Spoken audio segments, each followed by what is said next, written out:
The B.rad podcast is brought to you by MoFo, male optimization formula with organs to boost testosterone. B.rad's macadamia masterpiece, mind-blowing nut butter blend. Chili Pad, temperature-controlled mattress systems. Inside Tracker, blood, DNA, and fitness tracking data all in one. And New Optimal, 3 nootropic supplements designed to improve focus, memory, and drive. And check out the bradkearns.com shop page, my personal selection of favorite products with great discounts for health, fitness, and peak performance. And that constant exposure to the weight creates a rapid and deep fatigue. It's a very intense experience. But it's what also gives you that ethereal look of floating across the stage. But from an athletic standpoint, it's living hell.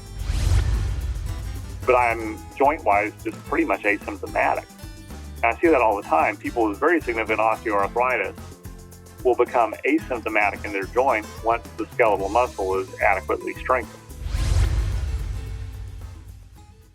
Hello, listeners. If you are interested in fitness, strength training, getting stronger, delaying the aging process, you're going to love this show with Dr. Doug McGuff. In real life, he's an emergency room physician fighting on the front lines of helping humans in distress. And in his spare time, for fun, he's an extreme enthusiast of fitness, strength training. He has a personal training facility at his home area of South Carolina. They've done some amazing work, and I'm so embarrassed to say that we're going to talk about his amazing book titled Body by Science that's been out for about 12 years, and I've known about it for a long time, and I just got around to digging into it and reading it cover to cover recently. With my increasing interest in strength training and figuring out this problem, this equation of how to prevent injury and get stronger and achieve peak performance in your desired areas of interest, mine being speed golf and high jumping. And Doug is going to set us straight and dispel many of the prevailing notions of the fitness industry. In fact, I don't know if they're going to invite him to speak at a future conference because he simplifies everything so much and throws out so much garbage that we've been socialized to believe is important or is the path to getting strong and getting fit. And I think you're going to really feel like you're getting a refreshing takeaway insight that really simplifies fitness. It takes so much less time than you think to get strong and even super strong. With his method, the centerpiece of which is performing these very popular functional compound movements like the overhead press or the leg press or the chest press, and doing them only once a week, a single set to complete muscular failure. And that will be the most efficient way to get stronger. No need to go more frequently than that, as he'll describe. And also, very important, is to distinguish and make an extreme disparity between your skill development in areas of interest, like your sport. You play basketball in the league, you play tennis, you play golf, you high jump. Make a distinction between training for those and being very specific in your preparation for those fitness endeavors, doing exactly what you do to perform, and distinguishing the pursuit of strength to these very efficient and safe exercises that build total body strength without that fatigue or injury risk factor that comes when you try to get strong through repetitive movement that's not necessarily safe on the joints or basically from overtraining. So yeah, you're going to have some memorable takeaways in this show. I love one of his comments early on where he describes this as a purified approach to getting stronger. Dr. Doug McGuff, author of Body by Science. Here we go. Dr. Doug McGuff. Yes, sir. I gotcha. We're connected across the beautiful continent. Thank you so much for taking time from your busy schedule. Are you still on the front line there in the ER? We are. Unfortunately, we are very much so. You've made many great contributions to the planet. One of them is the 12 ways to avoid the black swan. And you're talking about the silly mistakes that people make that land them in the emergency room and things that you might not want to do. And I'm trying to bat like 11 for 12 or 12 for 12, but some of the highlights, one of them's riding your bicycle on the road, which is what I did for my whole life for many years. Yeah. And now looking back on what I did, I tell everyone who will listen, just don't do it. It's far too dangerous.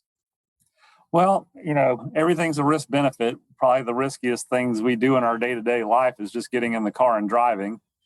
If we were rational, we'd have 5-point restraints and wear helmets when we drive. But, that's that. I was, in my youth, I was a professional BMX racer, but I was a competitive road cyclist as well. And I've had 2 friends that were killed on training rides. Of course, that was in Texas. So. But it's a real thing. It's something to be wary of. Well, I wish people were more respectful of cyclists on the road, but they're just not. Yeah, I mean, when I rode, it was before the days of the mobile device, and even before the SUVs came into huge prominence. So I felt like it's a lot safer. And now, knowing the chances that someone's eyes are off the road for a few seconds, that's when I think we really escalate the danger. Right. Exactly. So a little behind. I'm behind the times, man. I'm focused. I'm trying to crank out books and stay away from modern culture and all the distractions. But I've only just recently gotten a hold of this wonderful book, Body by Science, and it's caused me and many of my friends and experts that I consult with a lot of rethinking and recalibrating. So if you don't mind, I'd like to dig out that old project and talk about some of these pretty radical notions about fitness and strength training that you present there with very compelling science and a really sound argument. And I think just kind of the big picture here is that a lot of us who are really enthusiastic about fitness might be overdoing it and performing workouts that are minimally effective and or counterproductive. Sure. The basic premise in Body by Science is that, the basis of animal biology, what distinguishes animals from plants, is movement. And movement is our most preserved biologic function. It's how we get food and it's how we keep from becoming food. So skeletal muscle is a very ancient, well-preserved, and very adaptive tissue. And there is a mechanism by which it adapts. And knowing what that mechanism is will help you select how you approach conditioning it in a deliberate fashion rather than a haphazard fashion. And I tell people I can give you good muscular conditioning by handing you a shovel and have you dig a 6-foot hole in the backyard, or swinging a sledgehammer on a tractor tire. But it is haphazard. You're getting the muscular loading and the muscle fatiguing through sort of an indirect and haphazard process, which is contaminated by a lot of unnecessary force and trauma and may incur an amount of work that's difficult to recover from. Instead, what we try to focus on is say, what really is the stimulus that's triggering this adaptation? It turns out the stimulus is that the muscle's under a fairly continuous and aggressive load so that you fatigue it in a short period of time. So if we focus just on that, what we find is that we can invoke that fatigue safely, and that fatigue requires is a level of intensity that out of necessity means that the workout has to be short, because when it's purified in that way, you can't take much more. And when the stimulus is applied, where as close to 100% of the workload is focused on producing that fatigue, then the necessary recovery period is prolonged a little bit. So you end up with something that's very time efficient. It requires, out of necessity, workouts that are shorter, and out of necessity, a little bit longer recovery frame for the adaptive response to occur. So it's just a mechanism of making it efficient and safe. Oh, I love that term, purified. I think you should trademark that as the next fitness breakthrough, purified fitness. And I felt like the book was speaking to me directly so frequently, especially with quotes like, if you're doing something where the mechanical load is too severe, the muscles will get injured instead of strong. And I'm thinking about my wonderful pursuit of high jumping and how I go out there and practice, and I enjoy the experience. But here I am injured again because that mechanical load is so severe. My muscles weren't fatigued to the point of exhaustion where I couldn't walk off the track. I was just distributing, I guess, instead of pure, I was distributing the load to joints, connective tissue that couldn't handle it. And Yeah. I think that's probably what a lot of people are doing with their fitness pursuits.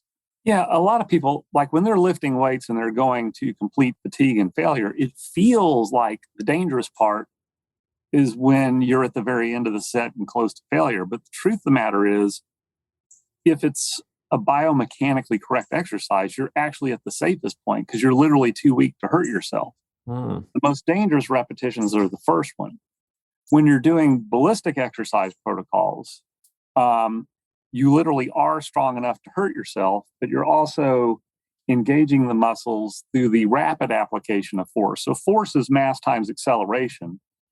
And even though you're unweighted, the acceleration forces greatly magnify the force that's transmitting onto the joints, and your risk of injury is a little bit higher that way.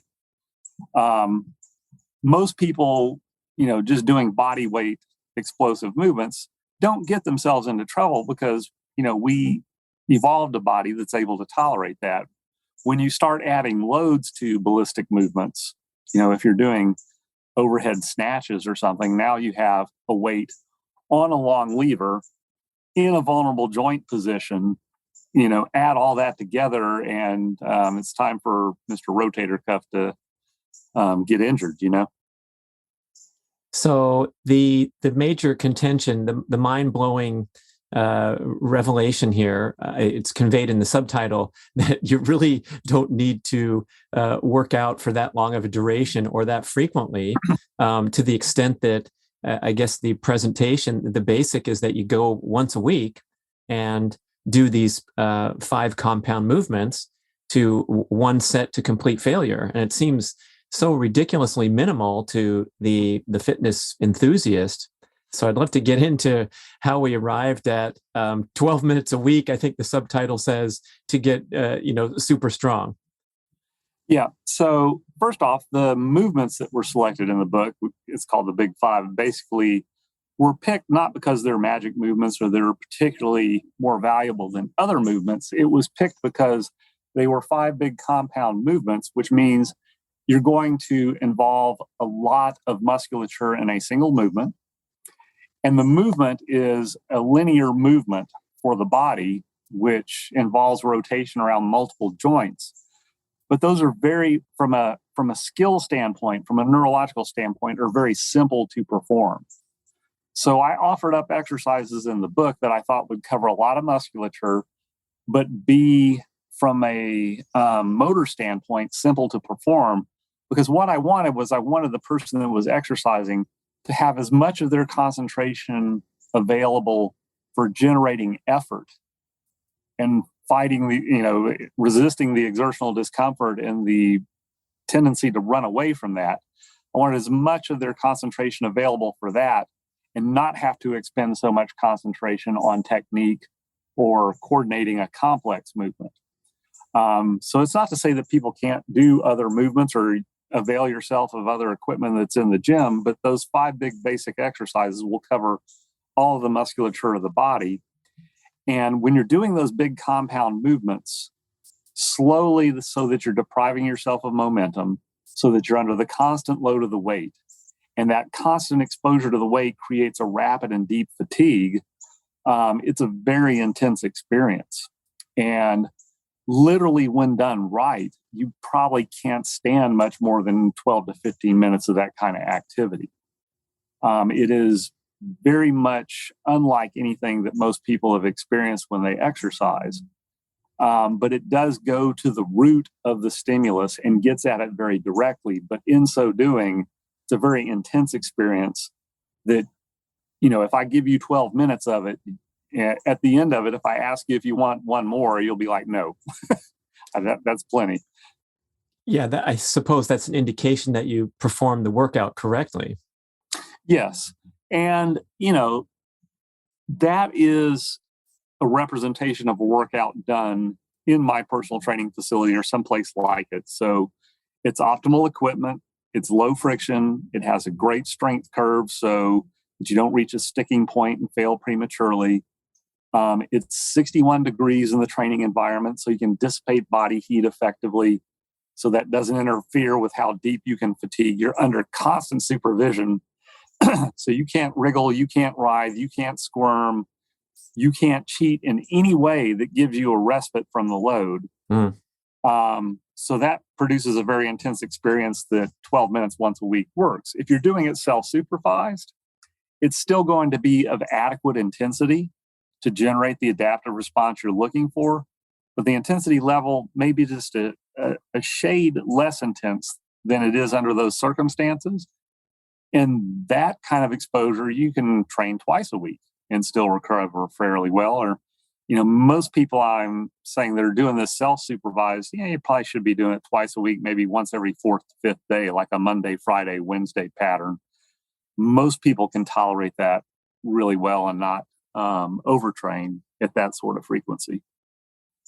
So when we choose strength training with the proper machines, you give a great plug for Nautilus and what is it called? The variable cam, or the way that it... Yeah, so a lot of good pieces of equipment have some sort of mechanism to vary the resistance so it roughly matches your force output.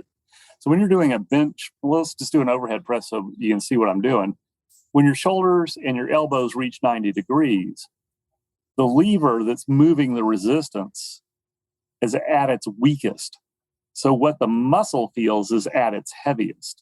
So when you're doing overhead press, when you get here, it feels really, really hard. But once you get your elbows straighter and straighter, it feels much easier because the length of the lever that you're moving the weight with is now much more effective. So what's actually loaded on the muscle feels significantly less. Well, these different pieces of equipment will involve cams or 4-bar linkages or levers that in some way vary the resistance so that when you're the weakest, it drops off some, and when you're the strongest, it loads up so that it feels even to the muscle. It feels even all the way through the range of motion. You're not going to reach failure because your fatiguing has reached a crossing point with the sticking point, causing you to be unable to carry on because of mechanics rather than fatigue. Yeah, I hope listeners are catching that. If you're watching on YouTube, Doug had his hands over his head at 90 degrees, demonstrating the overhead press. The way I like to think about this is if you just took a free weight bench press and the weight's on your chest, you have to be strong enough to lift that weight off your chest. Therefore, you can bench 150 or 250 or whatever it is, but you're way stronger once your arms are near straight, but you'll never know because you can't get the weight initially off your chest because the resistance is constant throughout a free weight versus the machine with the designed cam. Yeah, stated differently, everyone that's ever been in the gym knows that the hardest point of the bench press is about 2 inches off your chest. And the hardest point of the squat is when your thighs are parallel to the floor and you're bent. It's just levers that are dictating that. The resistance hasn't changed, but the lever that it's operating over has. So I guess you'd argue that it's one step up to have some ability to vary the resistance in accordance with your force production. Therefore, you can fatigue the muscle even more efficiently than doing, I might have to do 5 sets of bench press because I can only lift 130 pounds off my chest, even though I could hold on to 260 with my arms extended. Right. Yeah, exactly. And, for people that don't have access, there's other ways of getting around those sticking points. You can do the range of motion from the bottom up to the sticking point and do that to complete fatigue, take a brief respite, and then start from the top down to the sticking point, the easy part, and do it in the second half using the fatigue from the first part. The second part feel harder. So there's lots of different little workarounds, but it's nicer if you can be operating on equipment that doesn't require you to expend the energy to find a workaround. So In the book, you talk about fatiguing through the entire spectrum of muscle fibers from slow twitch to explosive non-oxidative fast twitch. And it's an interesting concept to compare and contrast, which you did a great job talking about. The guy running 200-meter repeats on the track is not going to get that same experience. Could you compare and contrast the doing 12 reps to failure with a compound movement with a machine with variable resistance versus, let's say, running a bunch of sprints? Yeah, and that's pretty extreme on the two ends of the spectrum. But as a backdrop to that, whenever you're doing any sort of work with muscle, when a muscle is working, it goes through a very stepwise process of how it's recruited to do work, particularly as it accumulates fatigue. And that's referred to as the Hahnemann size principle, and it was named after the scientist that discovered this. So you have different muscle fiber types that make up a muscle, and each individual type is distributed symmetrically throughout the muscle, or homogeneously, just kind of all over. And when you start doing work, you go through orderly recruitment, and you start with your lower order motor units. And those are motor units that are more oxidative, and they produce less force, they fatigue more slowly, and they recover quickly. But once you cycle through those and the load is going to require more work to be done, then you will jump to the intermediate units, which have an intermediate oxidative capacity, intermediate force. They fatigue a little bit more quickly and recover a little more slowly. But if you've picked up the first order and the second order and you're still doing hard work and you're accumulating fatigue, then you will start to recruit the highest order motor units. And those are very glycolytic, not very oxidative. They produce a lot of force, fatigue quickly, and recover slowly. But you will recruit those in that sequence all the time, every time. And that is the most efficient way to get at those higher order motor units that do produce high force and more explosive movement, and the things that we really require for keeping our balance and doing high output work. When you're doing something really explosive like 200-meter repeats or maximum attempt lifting, plyometric kind of stuff, what you're doing is, rather than recruiting those motor units sequentially, what you're doing is you're recruiting them all in tandem simultaneously at the same time. The problem with that is when you do that, you produce extremely high forces. And when you're fresh, you can produce enough force to exceed the structural integrity of your body. So if you've ever watched the Olympics and you watch the 100-meter dash, and you watch when people will all of a sudden grab the back of their hamstring and hop on one leg, almost invariably that occurs in the first half, and most commonly in the first 1/3 of that 100-meter sprint, because they're completely fresh and their force output is the highest. And when you bring all those motor units into place simultaneously, you're exerting so much force that you can now pull your hamstring tendon off the bone at the base of your butt and rupture your hamstrings. As opposed to when you're trying to do something deliberately for conditioning, doing something that recruits those motor units in sequence, one after the other, and fatigues them sequentially. By the end of it, you're literally too weak to harm yourself. When you recruit them all in tandem simultaneously, you can hurt yourself. Wow, I never thought about that the cramps always come out in the first part of the race rather than near the finish line. That's fascinating. As you're approaching the finish, number one, you've picked up a lot of speed, so the impact forces are starting to decrease as you reach peak speed. But as you come out of the hole off the starting blocks in that first 1/3, the forces are really, really high when you go from bent over.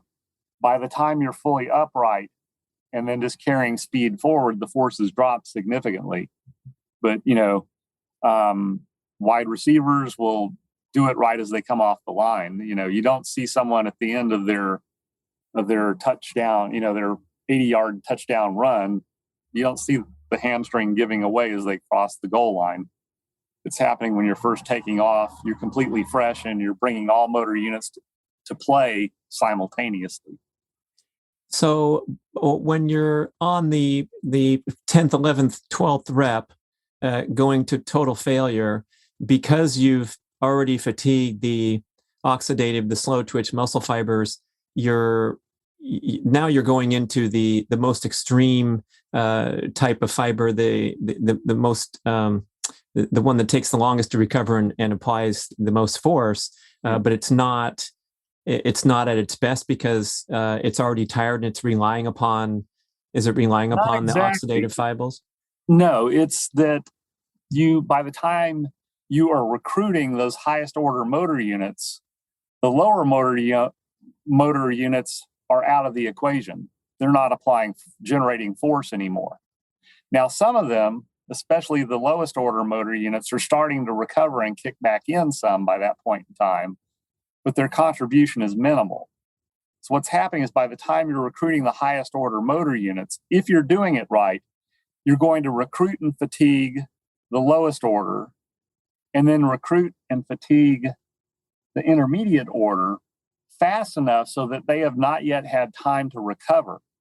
So they're not contributing force by the time the highest order motor units kick in. Once they kick in, whenever any motor unit fires, it's 100%.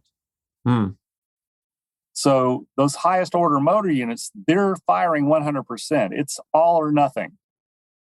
But they're not firing in conjunction with these lower order motor units. They're fatigued and they're out of the equation. They're, for all intents and purposes, lying and panting. The way I demonstrate it when I'm giving a lecture to an audience is I divide the audience to people that weigh 120 pounds and less, 120 to 170 pounds, and 170 pounds and above. And I'll just have the lowest order motor unit, have them start doing, deep knee bends until they fatigue. And once they fatigue, then I bring in the second order. And if you go fast enough, the first order people are not ready to stand back up and start contributing again by the time the third order people are doing their deep knee bends. So it's the same thing with the motor unit. You've knocked out these lower order motor units and they still haven't had time to recover by the time you are recruiting the highest order. And that means you selected a resistance that's meaningful enough to do that, which means you're going to reach a fatigue point somewhere around, at the longest 3 minutes, typically a minute to a minute and a half of, making the weights go up and down, so to speak. By that point in time, your force output, you've selected a given weight and your force output is dwindling. And at 90 seconds, the amount of force you can generate is now less than the weight you selected.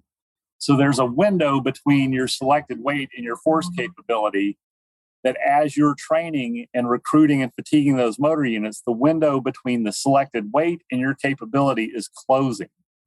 It's sort of like the the rock door that's closing on Indiana Jones when he scoots underneath and whips his whip through it the last second.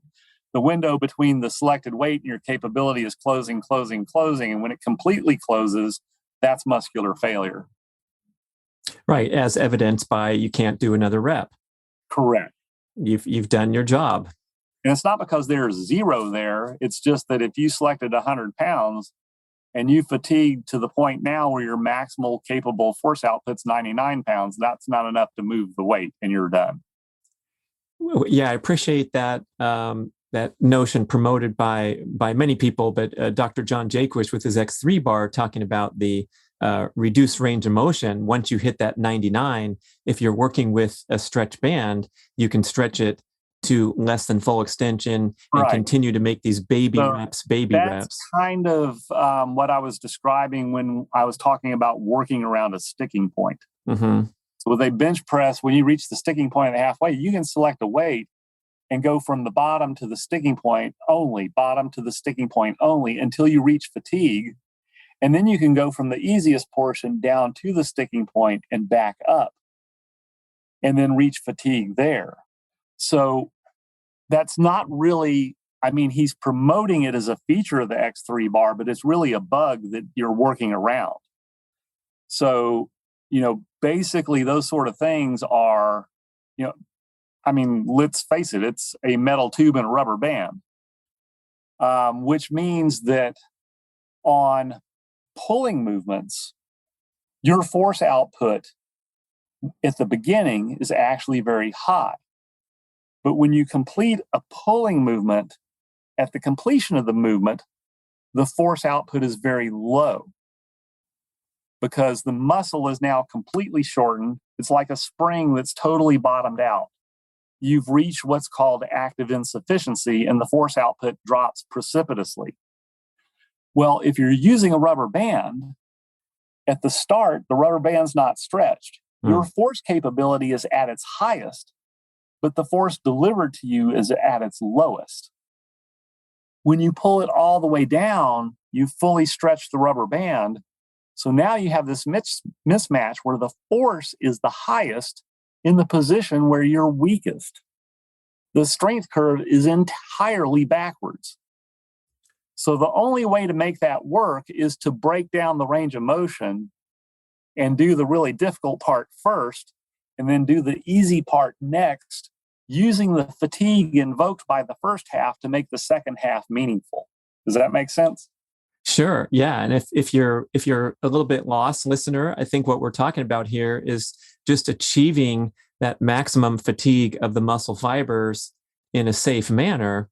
And that's where you get the ideal, as you described, those Nautilus machines, which is so funny. That was my first exposure ever to strength training back when I was 15 years old. The Nautilus Center opened up in Los Angeles. And here it is, Dr. Doug saying decades later that this is the single best invention and nothing else comes close to it. It's hilarious to think that, the starting point, then you're coming full circle to try to find a place that has these variable cam machines. I tell people to always remember that Beowulf, this incredibly primitive, superstitious story, was written, I think, approximately 800 years after Aristotle. Things don't always go forward. We went from highly sophisticated Nautilus machines to now state-of-the-art technology beating a tractor tire with a sledgehammer. So, Paying for the privilege. We haven't exactly moved forward in the exercise world. So the point of kind of bewilderment here when we're whatever way we are through the book, and my son read it along with me. He's really devoted into strength training too, and we both kind of you close the book at a certain point and go, okay, well, what the heck am I doing out there? And I think there's a distinct fork in the road where you call it skill development versus gaining physical strength. So just to focus this discussion, you're talking about the best way to get physically strong muscles, which is a huge goal for longevity, health, insulin sensitivity, all manner of physical benefit. But then the person raises their hand and says, hey, I want to jump over a high jump bar. I want to play basketball. I want to make the team in swimming or whatever their sport of interest is. And so then we have these divergent goals where strength is certainly going to help our athletic progress. But how do we balance that? Yeah, strength and conditioning are general applications, and they apply to any sport. You will improve in any sport if you improve your strength and conditioning in this method, which is generalized. So physical conditioning is generalized. Skill conditioning is exquisitely specific. So if you want to be great at high jumping, you have to practice exclusively the skill of high jumping. It has to be as exact and as near to what you do on a competition as it can possibly be. Whereas you should never make your physical conditioning anything that tries to mimic your sport-specific skill. Because you will confound the neurological skill of doing that specific activity. So as an example, everyone has seen the baseball player in the batter's box warming up with the big weighted donut on the end of the bat. You could not do anything more wrong to fuddle your skill before you go up to bat than that. Because the skill of swinging a bat at a certain velocity, it's not like swinging the heavier bat makes you quicker when you take the weight off.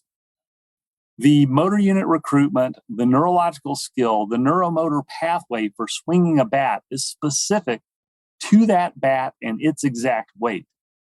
If you do anything that tries to mimic it, you will befuddle that skill and make it worse. As a matter of fact, the closer you get to exactly right, but not quite there, the worse it is. So if you were going to put on the end of a bat a 2-pound weight versus a 4-ounce weight, the 2-pound weight is better because at least your nervous system can distinguish that this is completely different.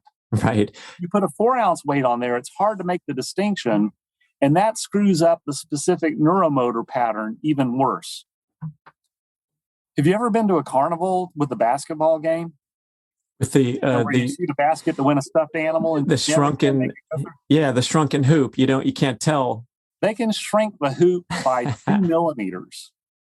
Or they can, if someone's like a really good basketball player, if you want to watch an NBA game go to absolute hell, what you would do is you would sneak into the stadium the night before and either raise or lower the hoop on the backboard by 2 millimeters.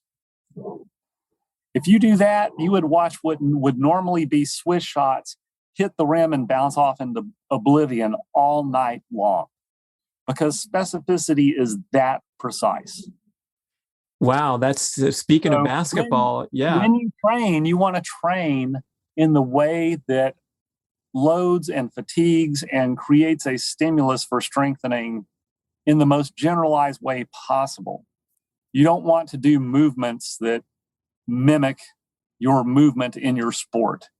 You don't want to throw with a weight. You don't want to, I know BMX racers that use handlebars hooked to the barbell to mimic the position. It's like, no, you don't want to do anything that mimics your sport specific movement because you'll just screw it up. Instead, just get strong and conditioned and then turn around and practice the skill of your sport as precisely as you possibly can. Yeah, I also think there's an increased injury risk if you're using your sport to the end of becoming physically stronger. That's too many high jump approaches, for example, or whatever the thing is. And I like that nuance where if you're the closer you get, but not quite exact, is a big mess. Remember Rick Barry? He was at one point the greatest free throw shooter in the NBA history. He shot his free throws underhanded, and he was doing an exhibition where he could make them blindfolded.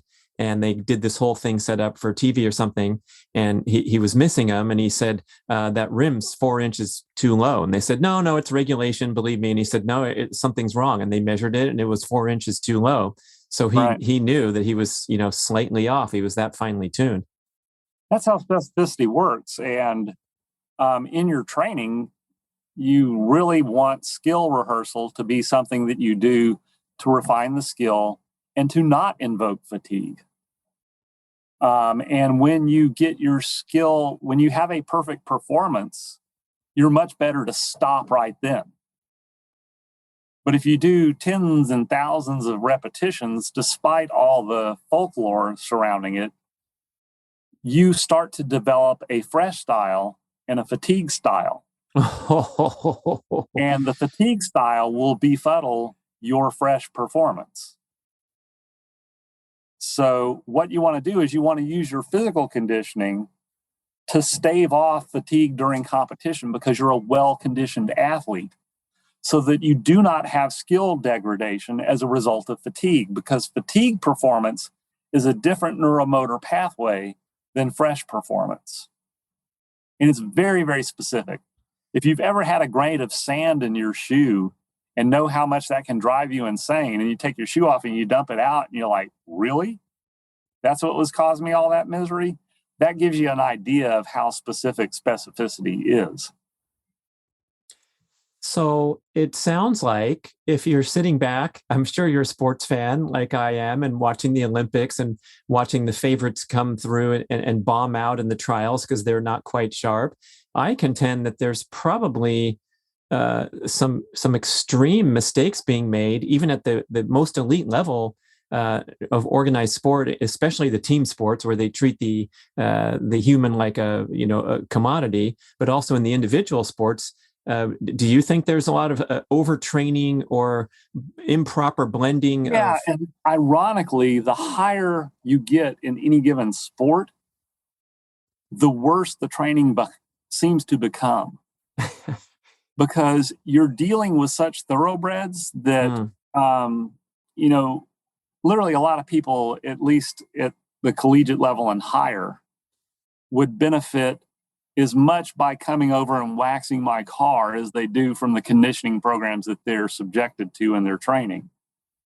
And it's only that these people are extreme responders and they respond well to almost anything, but that doesn't mean that what you're doing is correct. And the more elevated the athlete, the more likely it is that they're doing some sort of nonsense that makes no sense at all. It's only in the less gifted athletes that you can really strip away enough of that raw talent to see what actually does and does not make a difference. So when you're dealing with someone that's so responsive as an elite level athlete, and the fact that skeletal muscle is such an evolutionary, superior, and adapted tissue, you can do almost anything. And with that level of athlete, you're going to show good results. And the vast, vast majority of elite level athletes succeed in spite of their training regimens, not because of them. Oh, you're going to hurt their feelings, Doug. Oh, I know. That's why I'm such a popular guy. Would you put in that category this seemingly huge emphasis on stretching that we see, particularly with the Olympic athletes? And then you're contending that this might not offer much benefit and can even be counterproductive? It can, because most people, they think that they're stretching muscles when they're actually just putting themselves in vulnerable joint positions. A lot of stretching is really nothing more than what's called active or passive insufficiency.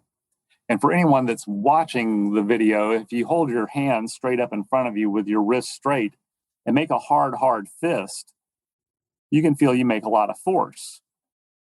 Now, if you follow me, Brad, and extend your wrist like this, and with your wrist as hard as you can, and with your wrist in that position, try to make a fist now. Ouch. Tendon strains. It feels like stretch because it is stretch. You've put the muscle in a position where it is so stretched that the actin and myosin filaments can no longer cross over each other. Now, do this. Flex your wrist as hard as you can. Flex your wrist forward, people. And now try to make a fist and feel how you can't do it, and it hurts and cramps. That's called active insufficiency. There, the muscle is shortened as much as it can. It's like a spring that's bottomed out. Well, most stretching is really giving you a sensation that feels like you're doing something, like a hurdler stretch, or when you're stretching your quad by, pulling your ankle up to your butt behind you. Really, all you're doing with that is putting one muscle in passive insufficiency while you put the opposing muscle in active insufficiency. And it produces a sensation that you're stretching or doing something, but you're not really. So a lot of it's just kind of wasted time and wasted effort. And then a lot of attempts to increase joint mobility is sometimes good, but sometimes is bad. Some joints, their vulnerability is the fact that they have excessive mobility. And anything that tries to exaggerate that even further may make you more prone to injury. Some joints have, depending on your genetics, too little mobility. So a lot of people have hip joints with a very deep acetabulum, a very deep socket that the ball fits in. My daughter, who's a ballerinas, the best ones have what is called good turnout, where your feet point out to your sides when you're in standing position. That's called turnout. The best ballerinas have a shallow acetabulum or hip socket, so they're able to do that from the hips. The ballerinas that don't have to do that mostly from their knees, and it's called screwing your knees.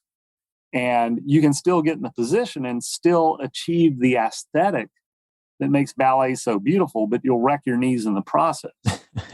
In fact, almost all of ballet, the thing that makes it beautiful is you're putting the muscles in either active or passive insufficiency.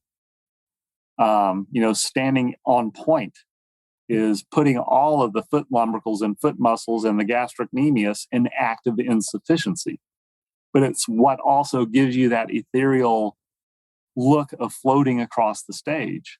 But from an athletic standpoint, it's living hell. Ask any ballerina, their life is a constant injury mitigation. The sacrifices they make to entertain us. Oh my goodness. For art, yes. So is there an effective kind of modality for stretching if someone's, I don't know, maybe complaining of aches and pains or wants to get better? For one, appropriate strength training with good biomechanics. So basically, to define stretching from a muscle and joint standpoint, it's basically just the application of some force at the extremes of functional range of motion. So if you're doing a chest press movement or you're doing a rowing movement, you're taking the muscle from pretty much full flexion to full extension, and you're doing it under load. So the stretching is built in. So if you're conditioning the muscle and you're conditioning it through an acceptable and not extreme range of motion, you're going to do as much to enhance your flexibility as possible. Because what makes a joint function safely through its full range of motion is its surrounding supporting musculature that moves it. So appropriate joint mobility is much, much more about the strength of the surrounding supporting musculature than it is anything in particular to do with the joint itself. Mm-hmm. And for people with, arthritis, osteoarthritis, rheumatoid arthritis, same thing still applies, because if you have a rusty hinge, a strong muscle moving a rusty hinge is much, much better than a weak one. And the functionality of the hinge will be much better in the presence of a strong muscle. Oh gosh, I imagine the symptoms can often vanish if you get strong enough. Yeah, because of BMX racing, if you look at my ankle joints on X-ray, they have a very significant degree of osteoarthritis on them. Same with, in particular, my left knee, because I've injured it multiple times. But I'm joint-wise just pretty much asymptomatic. And I see that all the time. People with very significant osteoarthritis will become asymptomatic in their joints once the skeletal muscle is adequately strengthened. And that's both from a mechanical support standpoint from the muscle, but also the myokine signaling. The muscle releases local hormones that act on the joints and decrease the inflammation inside the joint. So the crosstalk between the two tissues is beneficial as well. So if we went on a tour of one of these giant, super cool gyms that you see in the big cities with, dozens, banks of cardio machines, and then a great setup for machines and free weights, and the straps are hanging down from the ceiling, and you can play on the half ball. What's kind of your reflection as we're walking through this gym? Are most people, they're getting some bonus points away from sitting on the couch, but are we looking at things that are mildly beneficial but could be much better? Yeah, I don't discourage. If people just want to do the garden variety thing, go do it. I don't necessarily discourage that, because the nice thing is skeletal muscle is the most highly evolved and adaptive tissue in the universe, bar none. So you expose it to any sort of usage that's meaningful, it will adapt in a positive way. The only downside to it is there is a lot of stuff that can be done there poses you a higher risk of injury. And I think exercise should always protect you from injury and never cause injury. And that's the only downside that I see to it. Indeed, when you look at injuries across collegiate sports, especially football, there is a higher rate of injury in the weight room than there is on the playing field. Oh, that's not a good stat. Because of the modalities that they're using by and large. That wasn't always the case, but it is today because everyone's kind of using sort of an explosive Olympic lifting paradigm for their training because they misunderstand, how to engage these higher order motor units and what's necessary to make them functional. And the idea thinking that explosiveness in the weight room is going to transfer over to explosiveness on the field, when you could get the same thing by, strengthening and conditioning in a way that's safe, that doesn't expose you to risk, and then take that newfound strength and apply it to the specific skill set specifically so that you only incur the risk at a time when it's going to be beneficial to the specific skill that you're trying to train. Oh my, that's very well said. Yeah, if you want to cut sharper on your pass route, you go out there and run some routes coming off of a very well-informed, safe strength training program, and plug in any sport. But it seems like, especially when we're looking at the breakthrough training methods and incredible new modality that's been invented, and you can see it here on Instagram, is kind of faking or modifying what's actually happening on the basketball court with the use of contraptions and devices. Right. And the conditioning of skeletal muscle is actually pretty boring, simple, and straightforward. Oh no, he's shattering the fitness. It's much better to do that. And the other thing is, it's also much more time efficient. So if you go after your physical conditioning in a way that's time efficient, you spare your body's recovery ability and you open up a boatload more time for things that do get better with massive repetition, and that is specific skill practice. Jerry Rice ran his routes tens of thousands of times until it was just completely ingrained in, it's like beating a dog trail in your backyard. That's what the neuromotor pathways are like. So if you get your physical conditioning in a way that doesn't consume so much time and doesn't tap into so much of your recovery ability unnecessarily, you leave that much more time to really focusing on developing the skill of your sport. And developing the skill makes the best use of your physical conditioning because now you're doing things in the most energy efficient manner possible. I don't know if you ever watched the YouTube videos of split screen with the Category 1 versus Category 5 cyclists with the SRAMs on their bikes? No. So they're doing like a 20-mile time trial in a city, around the corners and everything like that. And they're looking at the wattage of Category 1's like your Lance Armstrong elite level cyclists versus your pure beginners. And over the course of the 20 miles, they average their wattage. And what you find out is that the Category 1 cyclists, their average wattage, is 200, 250. Whereas the average wattage of a Category 5 cyclist is, at least double that. Because the Category 1 guy, he'll come out of a corner and bang out 800 watts, but then they file into the Peloton and their watts drop to zero until they have to decelerate and come out of a corner again. And you watch the Category 5 cyclists, they go into a corner, their watts, drop down, they come out of the corner, their watts jump up to 700, and then they never really have the skill of riding in a Peloton.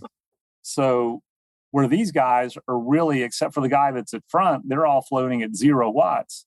These guys are cranking at 300, 350 from corner to corner. And over the course of the race, they've averaged 450 watts, whereas the category 1 guys have averaged 200.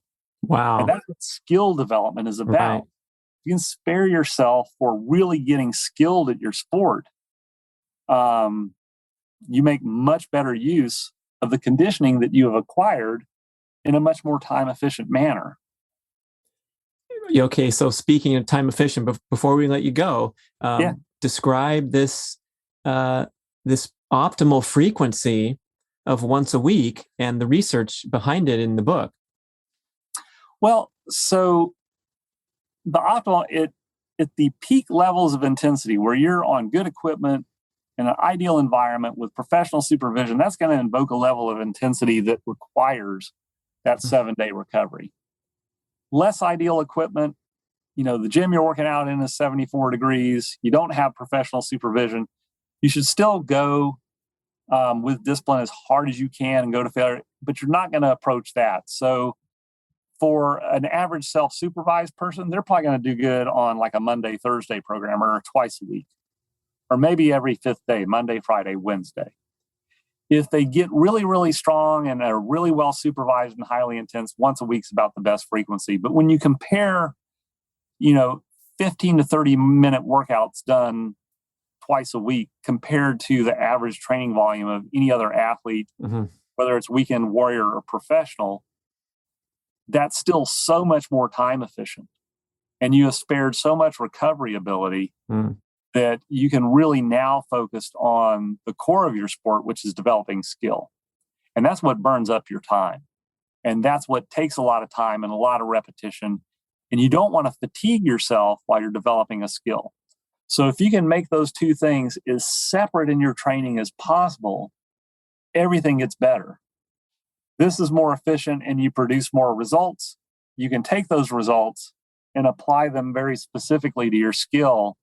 And that's really, an Archimedes lever for excellence there. Oh my gosh, that's just brilliant. I think that you should buy a sports team.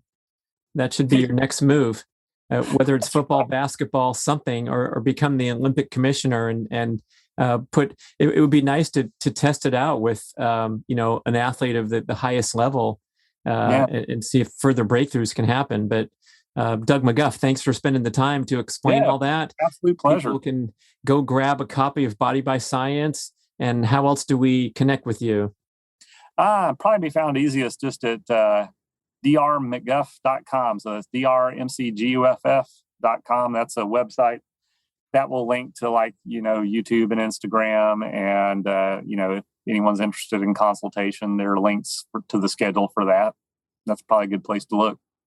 If you just Google my name, though, you'll find all sorts of nonsense on the internet. What's the YouTube? The title is Cardio Doesn't Exist, I think. It's only a 3-minute. Yeah, it's a 3-minute burst, but boy, it could be life-changing for those of you obsessed with cardio. I love that whole premise that we get cardio with everything we're doing, including these high-intensity strength training sessions. Yeah. Doug McGuff, everybody. Thanks for listening. Thank you for listening to the show. I love sharing the experience with you and greatly appreciate your support. Please email podcast@bradventures.com with feedback, suggestions, and questions for the Q&A shows. Subscribe to our email list at bradkearns.com for a weekly blast about the published episodes and a wonderful bi-monthly newsletter edition with informative articles and practical tips for all aspects of healthy living. You can also download several awesome free ebooks when you subscribe to the email list. And if you could go to the trouble to leave a 5 or 5-star review with Apple Podcasts or wherever else you listen to the shows, that would be super incredibly awesome. It helps raise the profile of the B.rad podcast and attract new listeners. And did you know that you can share a show with a friend or loved one by just hitting a few buttons in your player and firing off a text message? My awesome podcast player called Overcast allows you to actually record a soundbite excerpt from the episode you're listening to and fire it off with a quick text message. Thank you so much for spreading the word. And remember, be rad.